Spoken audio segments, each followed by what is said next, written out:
Today marks the 70th anniversary of the beginning of one of the most fierce battles in the Pacific of World War II.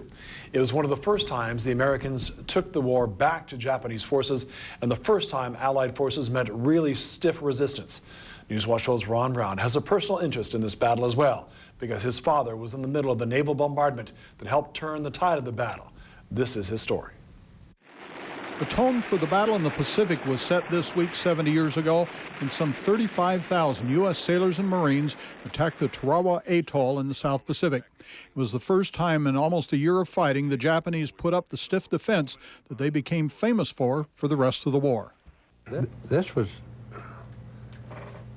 a lot different than any of the others we'd been in because so many of the others we'd been in, it was carrier battle.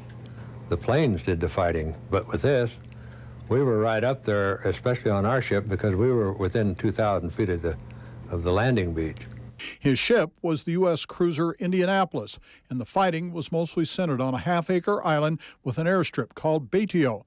When he returned home to Klamath Falls a couple months later, his story made front-page news in the Herald and News.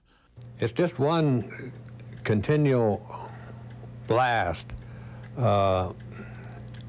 It's something you can't hardly hear, this shooting going off all the time. Tarawa, some called it Tarawa, became the proving ground for the Allies' amphibious assault tactics, but the cost was high despite months of planning. The unpredictable tide stranded many landing craft, and Japanese snipers took a heavy toll. The U.S. victory at Tarawa came just a little less than 2 years after the massive defeat at Pearl Harbor in 1941. And is an indication of how much the U.S. had regained its strength after that humiliating defeat. In Central Point, Ron Brown, Newswatch 12. Some 35,000 U.S. troops, mostly Marines and sailors, were on the Allied side of Tarawa. On the Japanese side, there were 2,600 troops and 2,200 construction workers, including 1,200 Korean conscripts. 4,700 Japanese troops and Korean laborers were killed.